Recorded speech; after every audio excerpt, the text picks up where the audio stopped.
Hey there, cats and kitties. I am the Blues Man, Johnny Blues, and with this video, we're discussing my thoughts on episode 2 of the anime series Norn9, Norn+Nonet, and this was definitely a highly intriguing episode, picking up right where we left off with that cliffhanger explosion that came out of nowhere at the end of episode 1. Just completely shocked and bewildered me. And going into this one, I was speculating to myself, like, oh, what is this going to be? Like, maybe it's a scientist character, a very quirky scientist who had an experiment gone wrong and caused this explosion, to be very much befitting with that era of this mystical, magical, heartwarming sensation the entirety of the first episode had given me. And lo and behold, it's something completely different and unexpected, at least to me. You have a smaller pilotable vessel on the outside of this thing. For all intents and purposes, we're calling the ship Norn. And it's shots fired. They're trying to break in, and very much you have these two characters. I don't know if we caught their names, actually, but the one dude's rolling in with a gun, and he's trying to take, like, Mikoto, her power, or try to insinuate, you know, come along with me, that kind of thing. You know, get her to insinuate herself along with him, whatever his cause may be. I'm not exactly sure, but they want to take this ship down, and they're kind of threatening, you know, unless we begin to figure out what's going on with these human beings, I guess, with powers, we're going to take it down. You know, you're going to work with us, or we're going to take you down. Of course, you have Koharu using, we have the confirmation. I did speculate toward, you know, the end of my discussion of episode 1, was this fire starter seeming ability Koharu's or not, or was it a misdirection? We find in this episode confirmed it is her ability, and she uses this ability to stave off that attack and send this guy with the gun packing and effectively wiping the floor, just, you know, turning the peach tree and all of that little garden into ash. And she's very much, you know, just heartbroken over that. She's very depressed about what she's done. And it's interesting because in the aftermath of this, somebody, you know, puts forth the idea that there must have been somebody on the inside who, if not, is working in tandem with this guy, has a past familiarity. There has to be more of a reason that they got inside as easily as they did. And they seem to have gotten beyond Mikoto's barrier that she has encasing and encapsulating this, you know, if not the entire ship, this part of the ship, you know, the sort of living area and everything like that. And it's mind-boggling that, because, of course, the next step is, well, okay, we're going to reveal all our secrets. Of course, Kakaru puts this out as an idea. We all decided when we first came here, we're not going to dig into everyone's pasts and what their abilities are. And it's kind of interesting that, because it's like, well, don't they, you know, doesn't their position or whatever the framework of this is, this world is, this environment, doesn't that necessitate the use of their abilities? And you would think that would correspond at certain times and overlap, and they would be witness to others' powers and everything. You know, you basically have a couple of characters, and it's interesting how Koharu herself is very much the embodiment of this. She kind of feels downtrodden about her ability. She doesn't necessarily want to expose it, and it seemed as though, to me, in the aftermath of her fire starter explosion, which wipes out this garden and sends these people packing, these would-be attackers, it seems to me almost as though nobody understands that was her ability that did that. Like, they seem to automatically associate it with the last shots fired by the smaller vessel. And it just so happened that Koharu had gone out wandering, even though she was told to stay inside, indoors, in safety. And she just happened to be there in the aftermath. Now, I don't know if that's the case. I don't know if any of these other characters bore witness to that or not, and they just haven't stepped forward.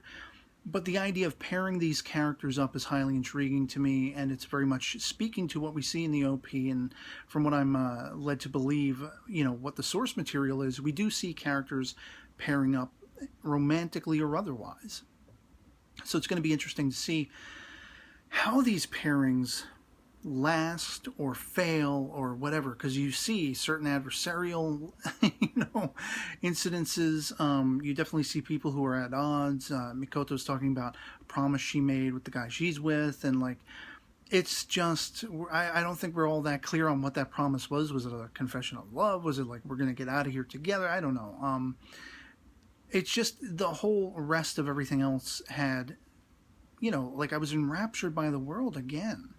As soon as the episode began, much like the first episode, I just sat silently and enraptured the entire time. Like I was blown away by all the twists and turns that were happening and the reveals that were happening. And there were certain aspects to Koharu toward the end where, I've seen people talking about how naive she is and uninteresting she is and boring she is and all these kinds of things. And like, we do see aspects of her nature to that effect coming to the fore toward the end of the episode, most specifically. But then everything takes a massive left turn that explains all of that. Like, she's old school. And I mean not old school like, hey, 10 years ago this chick was all the rage. I'm talking she's old world. She's ye oldie style. 1919 is when she was taken, or that was the time she was taken from. Now, I was talking about the architecture sort of being a mesh of, like certain aspects of European mixed with very old Japanese, and especially in the world she left behind. Did you see a lot of old school, hundreds of years old Japanese architecture and that kind of framework? Almost at the turning point where you saw, sort of British culture and Western culture making itself known in that Eastern setting.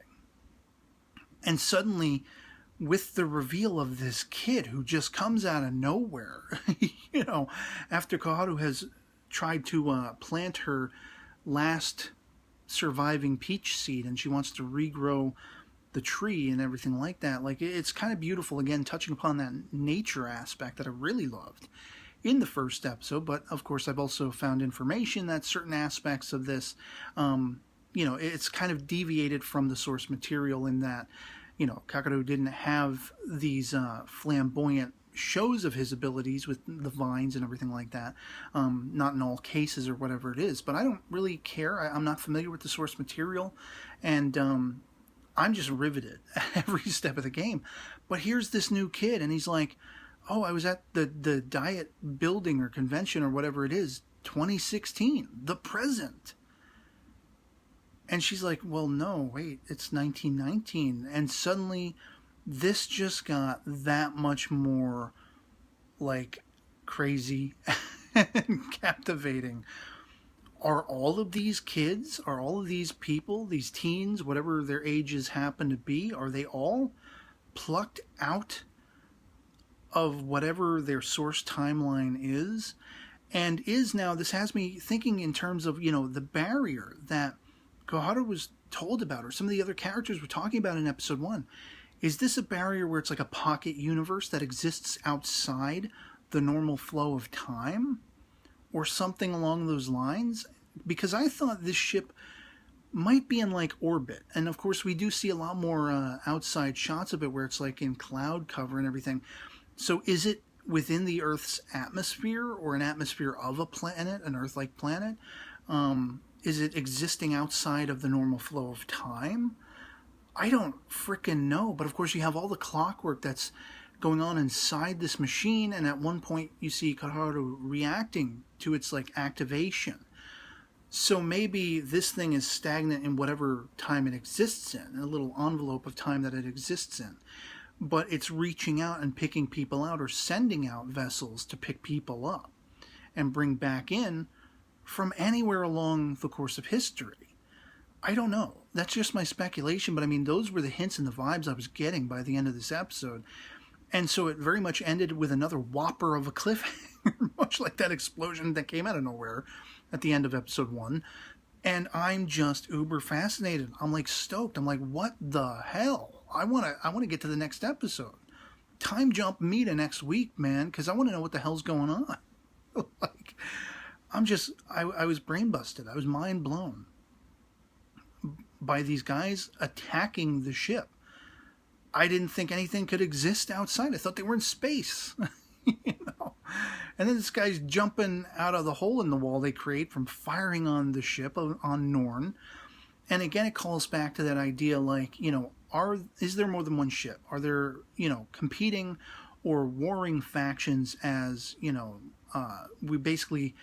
was insinuated in the last episode this might be their eventual fate, that they'll all be meant to be split up and may eventually face each other in combat of some kind. But I don't know. But it does make me suspect, as I put forth as a speculation talking about episode 1, with the title Norn9, Norn and Nonet, or Nonet, whatever it is, could Norn and Nonet be two opposing ships, vessels, whatever they are in actuality? And maybe these guys who came and started firing upon Norn, maybe that's where they're from. And maybe it's a level of, trying to seek out people with abilities as well. Or I'm wondering if there's a more scientific thing where the people of Norn are people with ingrained, they were born with their powers. And maybe the people on Nonet, or wherever this guy with the gun who's trying to, collect people with powers and understand their powers and utilize, he says, the powers correctly, maybe it's a more scientific thing on that end where it's, they're trying to artificially birth this ability in human beings or something. And they want to study people who have the powers naturally, dissect them, break them down, whatever they have to do to try to implant those aesthetics into other people that weren't born with it. I don't know. But it's just uber fascinating and captivating to me for all of that. For all of those questions, like I say, I mean, I was literally watching this episode, not mouth agape. I was silent. I was just sitting there quietly, but my eyes were peeled. And like every last millisecond, it passed by like a whirlwind. And then, like, by the time I was done, I was like, whoa, that went too quick. Like, damn, and so much happened, and so many intriguing questions now linger above my head. And I'm chomping at the bit. I'm chomping at the bit to piece this together. I know, based on what I've been told about the source material, you're supposed to be seeing characters coming together and everything like that. But it feels much akin to Dance with Devils. A lot of the speculation going into that series, I was told from other people, it's, supposed to be based on a game that wasn't even correct. It was its own entity. It was its own story. And I feel like that's what this series is going to be. It's going to be its own exploration and story. And maybe there are going to be elements that hail from the source material. If you're familiar with the source material, without posting any sort of spoilers or anything, guide me along the way and, point me in the direction of where this could be going with speculations and, what about if anything has been left out or if they're telling a different story, all that kind of stuff. I'm always fascinated by those kinds of insights. But, I mean, it just has me uber stoked. I don't know what the source material, what story that told, if there was a story at all. Other than that, these characters are supposed to pair up as couples or something along those lines, and that's about all the familiarity I had. I didn't even really pay too much attention to the synopsis because I just want to be wowed by this story, and it's bar none right now. 2 for 2, 2 episodes that completely just got me captivated and totally in line with wanting to see where this goes. So yeah, that'll be pretty much it for me on this. I'd love to hear from you guys in the comments below what you thought of episode 2 of Norn9. If you were as captivated as I was, as I say, if you're familiar with the source material, let me know if they're deviating, telling their own story, that kind of thing, or if they are carrying over elements. I think there's a game, I think there's a light novel or a manga, that kind of thing. Is it going to be its own story, do you think? And if not, without giving any spoilers, are any of my speculations on par with how it might play out, that kind of thing, and whether or not you enjoyed the episode. Anything goes in the comments below. As I say, just love having that conversation. So yeah, otherwise, I hope this video finds you well, and I'll catch you all later. Peace.